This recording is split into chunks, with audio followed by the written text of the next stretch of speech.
For example, right now, if it's very hot, I might be suffering because of that heat. And okay, I understand that in my awareness, I have that perception that heat is causing me suffering. But there might be someone else who might find that heat very nurturing, and they might think that it's a good thing. So when there's two different perceptions, then how can that awareness be same? Yes. Let me expand on that question itself. Why just two different perceptions? They're tremendously different points of view. So one person might be happy, another person might be sad. One person might be awake, another person might be sleeping. How can they be the same consciousness? One person might be a brilliant person with lots of knowledge. Other person might be an illiterate person with almost no knowledge, without any advantages of education. And how can they be the same consciousness? One person may be dead. Other person might be living. How can it be the same consciousness? One person might be enlightened, and the other person, the students might not be enlightened, the guru might be enlightened. How is it if there are one consciousness? How can that possibly be?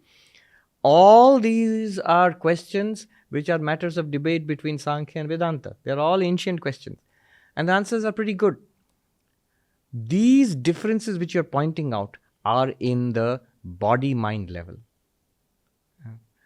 So the same consciousness shining through this particular mind illumines the contents of this mind and illumines the sense impressions coming in through these eyes and these ears and this skin, illumines the personality which is there in this body-mind, Sarvapriyandanda personality. And the same consciousness shining through that body and mind illumines a whole different set of attitudes, ideas, perceptions, personality. Consciousness is the same. Let me give some examples. One is the sun is in the sky, bright and shining, and there are 10 pots on the ground. Each pot has water. And each pot with the water, the sun is reflected in the water, and you'll see a little reflected sun there which is shining and illumining that little water, the local water in that pot. In one, the water may be dirty, and the illumination illumines the dirty water. In another, it might be Ganga water. It's illumining the Ganga water. Another, it might be milk or something else, or somewhere, some other thing. Another, there might not be water. There just might be smoke in the pot. They put the dhuna. Yeah. So the light illumines the contents of the pot, and the contents are different. And so what is illumined is different. But the source of the light is one sun. That's an example. Similarly, here what we are saying is the source of consciousness is one consciousness, Atman or Brahman.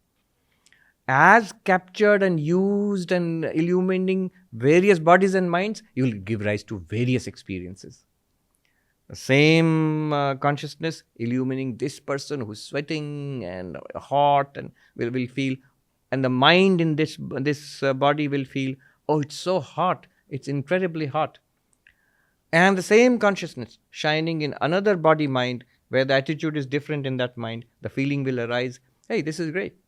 It's good for my health. It'll burn out all the bad germs or something like that or something.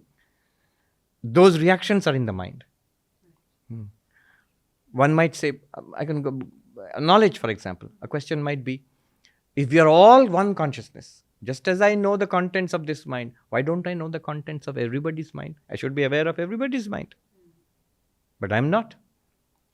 That's because knowledge is peculiar and local to each mind. Consciousness shining here illumines the contents of this mind and says, oh, my memories are like this, my ideas are like this, my knowledge is like this. It's all in this mind. That's subjective. Subjective. And as knowing, the knower is also this mind. What's a knower? It's consciousness plus a mind. Not consciousness by itself. And that knower will have different knowledge. Somebody might ask, how come if I am consciousness in every mind, I know what's going on here in Delhi, but I don't know what's going on in, suppose, in Washington, in Paris. There are so many people, conscious people, that their knowledge also should be my knowledge. No, the knowledge is localized in those minds. As they see with those eyes and hear with those ears and think with those minds, knowledge is also produced in those minds. But that knowledge which is produced in those minds is illumined by the reflection of the one same consciousness. Okay, this is a complicated example. Let me give a simpler example which we all have. It's a subtle but simple example. In our dreams again. So I am there in my own dream, you are there in your own dream, and there are other people in your dream. Now you realize that after waking up, all of them were you yourself. You were the only one in the dream. But in the dream, it seemed as if different people were having different experiences. You were there in your own dream, but did you feel that you were having the experiences of all the other people in the dream? No, you felt just like a waking state. I am here, mom is here, brother is here, people are around me. You never feel that, oh, it's a dream, so I should be able to see through the eyes of everybody. And no, it just feels commonsensical that the way I am in the waking, I am like that in the dream also. It's only after waking up we realize it was a dream. Similarly, here also. One can be the same consciousness without being... So consciousness is one, but knowers are many. Yeah, this is one way of distinguishing. Vedanta would say. Vedanta has these two terms. Sakshi, witness consciousness. Pramata, knower. How many sakshis? One. How many pramatas? Many, as many minds. And the sakshi is that which powers the pramata in each body and mind. Another example from our solar system. The sun is one. There's only one sun.